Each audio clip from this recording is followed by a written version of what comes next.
Memang selalu ada orang-orang yang ingin melenyapkan Islam. Pada awal diturunkannya wahyu, berabad-abad kemudian seperti sekarang, kita menemukan para pembenci Islam dari berbagai tempat di internet. Mereka berusaha keras untuk menemukan kekurangan Islam dan mendorong para muslim menjadi murtad. Ada satu pertanyaan yang selalu mereka gunakan dan kemukakan pada setiap kesempatan selama bertahun-tahun. Insya Allah hari ini, kita akan menjawab pertanyaan itu dengan sangat jelas. Hingga kini, orang dari berbagai keyakinan datang ke madrasah kami. Orang ateis datang, orang Kristen datang, bahkan orang yang berkeyakinan campur aduk pun datang. Berbagai macam orang telah datang. Mereka menerima jawaban atas pertanyaan mereka, lalu pergi. Kami bukan mempercayai diri kami sendiri. Yang kita percayai adalah Al-Quran dan buku-buku Islam yang kita baca. Jadi, apa yang telah dipersoalkan para hipokrit, hal yang mereka bicarakan bertahun-tahun, yang kini juga dipakai oleh para pembenci Islam, karena Nabi Shallallahu Alaihi Wasallam kita menikah berkali-kali, mereka menuduhnya, ma'adallah, besar nafsu.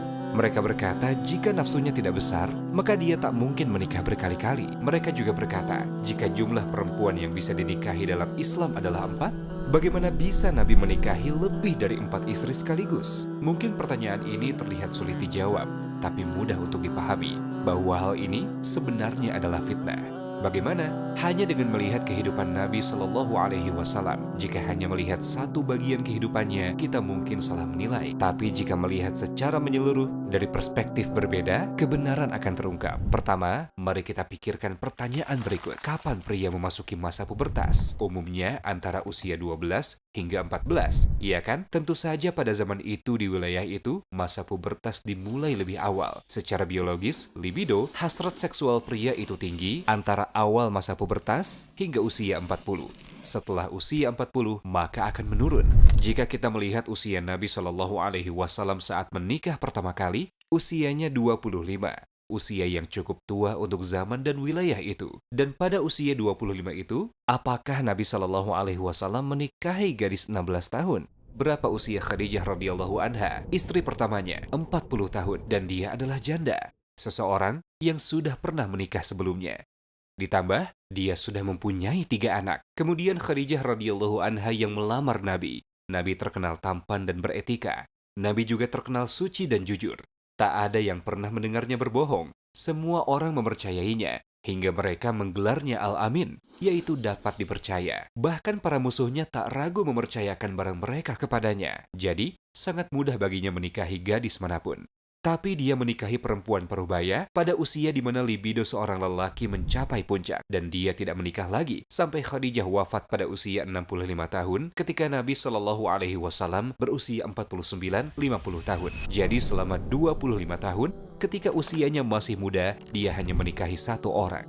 Walaupun ibu kita Khadijah radhiyallahu anha menyuruh Nabi menikahi orang lain berkali-kali dengan berkata, jika kamu ingin menikah lagi, jangan ragu, lakukanlah. Beliau selalu menolak. Ketika Khadijah berusia tua dan tak lagi cantik, Nabi Shallallahu Alaihi Wasallam tak pernah berpikir untuk menambah istri.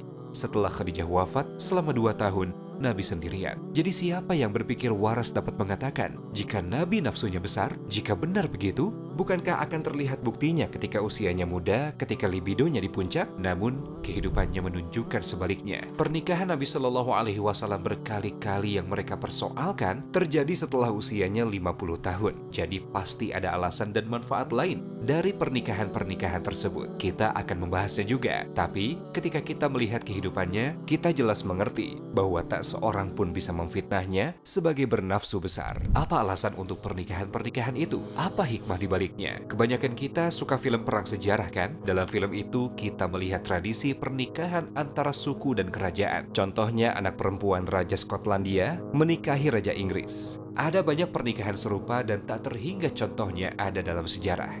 Jadi, menurutmu apa tujuannya? Aliansi. Ini adalah satu alasan penting. Nabi Shallallahu Alaihi Wasallam menikahi perempuan dari suku yang memusuhinya. Tahukah kamu dampak dari pernikahan itu? Jika pemimpin suatu suku menikahkan putrinya kepada Nabi, akankah dia berperang melawan Nabi? Itulah salah satu hikmah di balik pernikahan Nabi Shallallahu Alaihi Wasallam. Hubungan politik, hubungan strategis. Ibu kita Juwairiyah radhiyallahu anha adalah satu contoh. Juga, walaupun tak ada permusuhan, karena budaya kesukuan pada waktu itu, secara umum, suku berbeda tak berinteraksi dengan hangat dan manis. Mereka selalu bersikap waspada. Dan karena misi utama Nabi Shallallahu Alaihi Wasallam adalah dakwah, sangat strategis dan logis baginya untuk berdakwah melalui pernikahan. Ini hikmah kedua. Ketika terjadi perang, jumlah pria berkurang signifikan.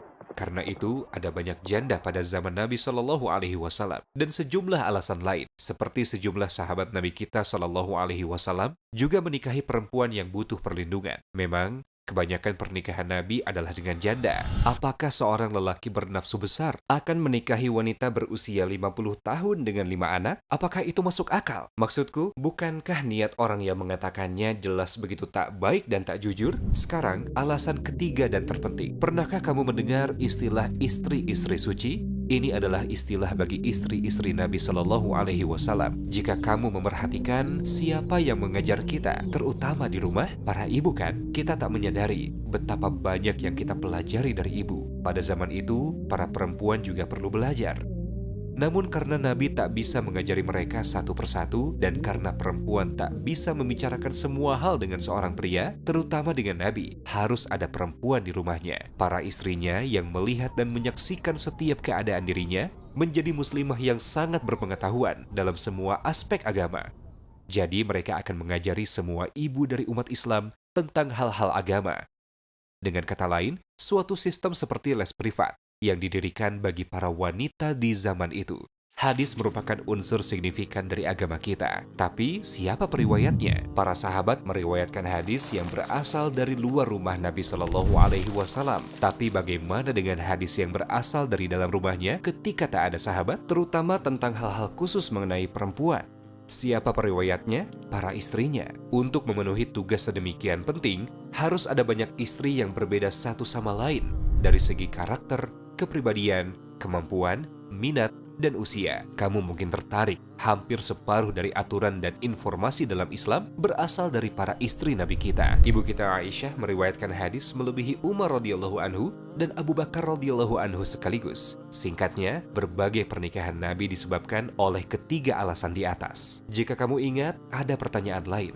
Bagaimana Nabi Shallallahu Alaihi Wasallam memiliki lebih dari 4 istri sekaligus, walaupun seorang pria hanya diizinkan menikahi 4 istri dalam Islam? Ketiga alasan itu juga merupakan jawabannya. Tapi kita perlu tahu, Nabi Shallallahu Alaihi Wasallam punya lebih banyak tanggung jawab daripada muslim lain. Contohnya, kamu mungkin terkejut. Namun, sholat tahajud itu wajib baginya. Yang berarti dia harus bangun untuk sholat pada tengah malam, bahkan sebelum waktu subuh untuk sholat tahajud. Walaupun sunnah bagi kita, itu adalah wajib baginya. Demikian pula, untuk memenuhi ketiga alasan yang telah disampaikan, terutama yang ketiga, guru perempuan untuk perempuan, batasan 4 istri tidaklah berlaku untuknya. Tapi pada saat yang sama, ada kesulitan tambahan, karena beliau memiliki tanggung jawab memelihara lebih dari 4 istri dan memperlakukan mereka secara setara. Hasilnya, ketika kita lihat apa yang kita bicarakan sejauh ini, kita menyadari hal ini, klaim para pembenci Islam. Jika kamu melihat klaim ini di permukaan, yaitu seperti yang mereka inginkan, klaimnya bisa terlihat logis. Tapi jika kamu kaji dan lihat secara menyeluruh, kita sadar bahwa klaim itu tak berdasar. Hal ini berlaku untuk semua klaim para musuh Islam. Singkatnya, kita perlu belajar informasi agama dari orang dan sumber terpercaya lagi andal, bukan dari para pembenci Islam yang berdasar pada prasangka. Tiap dari kita mencari dan menemukan kebenaran, atau kita akan tertipu oleh mereka.